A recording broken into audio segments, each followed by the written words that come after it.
Elections cannot be held in Pakistan's Punjab province because of fear of an all-out war with India.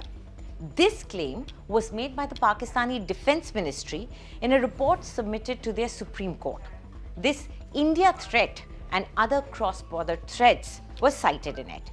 While the Pakistani Defence Ministry was submitting this in their highest court, the Pakistani Foreign Ministry was announcing the acceptance of the invite for Shanghai Cooperation Organisation or the SCO's Foreign Ministers meeting to be held in Goa in May by Foreign Minister Bilawal Bhutto-Zardari.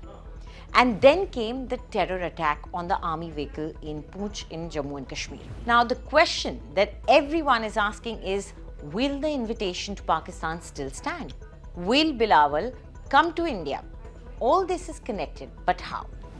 Hello and welcome to 360 Degree. I am Anjilee Istwal and we will give you a 360 degree view of the often tumultuous India-Pakistan relationship in our India Today digital show. Let's first begin with the timeline of the deterioration of India's relationship with Pakistan. The delicate relationship that India and Pakistan shared on the world stage was gravely disrupted in 2016 when the Indian army suffered its worst loss in 20 years in J&K as 4 heavily armed terrorists launched a grenade attack at a camp in Uri on September 18, 2016. 18 army men lost their lives in this attack. India pointed a finger at Pakistan's involvement and Pakistan refused to acknowledge it, which of course was not a surprise. But what was upsetting for India was the 20-minute-long speech the then Prime Minister of Pakistan, Nawaz Sharif, gave in United Nations General Assembly on September 21st, 2016, just 2 days after the attack. He called Pakistan the principal victim of terrorism and claimed that Burhan Wani, a young Kashmiri terrorist killed by Indian army, was a young leader and said that he was the symbol of Kashmir's intifada. That means uprising. It was seen by India as an attempt to legitimize terrorists on world stage by Pakistan. The delicate thread of India-Pakistan relationship completely unraveled after this. The South Asian Association for Regional Cooperation or SAARC summit was to be held in Islamabad in the month of the following November, and India made it clear that it will not play Pakistan's game and pulled out of it. Later, the summit was cancelled. But India wanted to do more than just diplomatic posturing. On 29 September, 11 days after the Uri attack, the Indian army conducted first surgical strikes inside Pakistan. This was seen as retaliation to the Uri attack by India.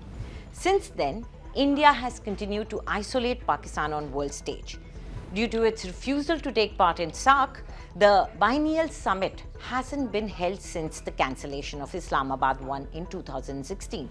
Some experts declared this association of South Asian countries more or less dead and defunct.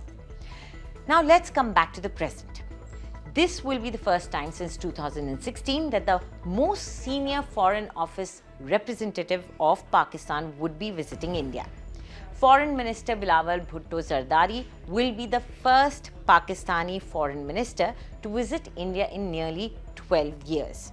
And now I will remind you of the recent annual threat assessment report by the US Director of National Intelligence. It raised concerns about the possibility of India retaliating against Pakistan in the event of a terror attack on India or an orchestrated violent unrest in Kashmir by extremist groups based in Pakistan. It added, each side's perception of heightened tensions raises the risk of conflict, with violent unrest in Kashmir or a militant attack in India being potential flashpoints. Now note the report submitted to the Pak Defence Ministry that claimed India would continue with strategic coercion, including through terrorism in Pakistan, and exploit any opportunity at operational and tactical levels for limited military action to all-out war. With reports like these and the provocation of the terror attack, how will it be possible to attain the main goals of the SCO? The main goal of SCO is strengthening mutual confidence and good neighborly relations among the member countries. Neither is the Pakistani Defence Ministry report good neighborly nor is support for terrorism in India good neighborly of Pakistan.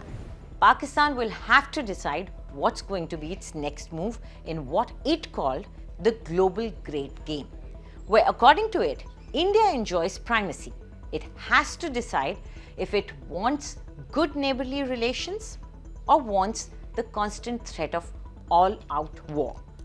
Do tell us what you think about this video in the comment section, and for more news updates, subscribe to India Today.